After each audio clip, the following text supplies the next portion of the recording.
Lecture audio du conte Le loup et l'homme de Jacob et Wilhelm Grimm par Valérie Alain.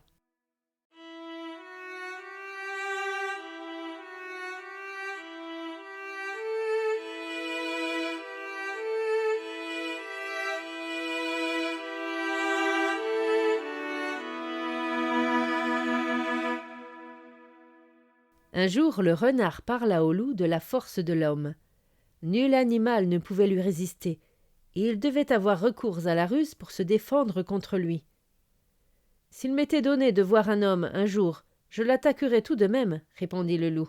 « Je peux t'aider, » lui dit le renard. « Tu n'as qu'à venir de bonne heure chez moi demain matin, et je t'en montrerai un. » Le loup vint au rendez-vous de bonne heure, et le renard l'amena sur le chemin que le chasseur empruntait tous les jours. Passa tout d'abord un soldat à la retraite. « Est-ce un homme ?» demanda le loup. « Non, » dit le renard. « C'en a été un. » Passa ensuite un petit garçon qui allait à l'école. « Est-ce un homme ?»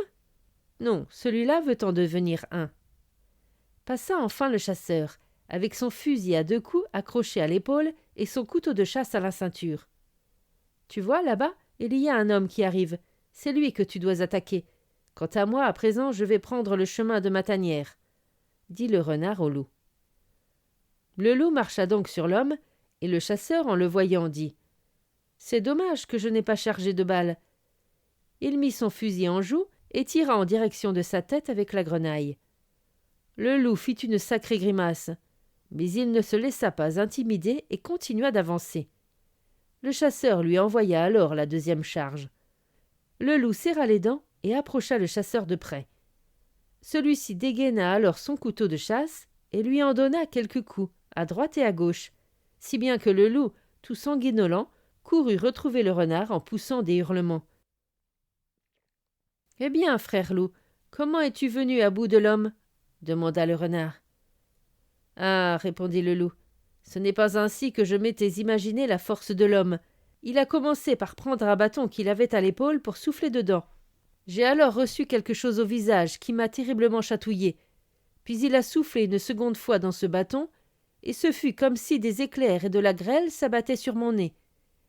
Et quand j'étais tout près de lui, il a tiré de son flanc une côte toute étincelante, avec laquelle il s'est mis à me frapper tant et tant que j'ai bien failli ne pas me relever. »« Tu vois quel fanfaron tu fais » dit le renard. « Tu prends des risques que tu n'es pas capable d'assumer. »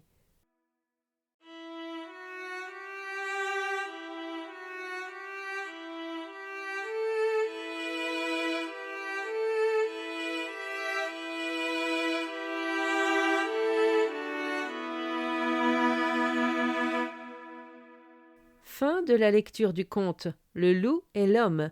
Merci de votre écoute. Je vous rends vos oreilles. Cœur avec les doigts.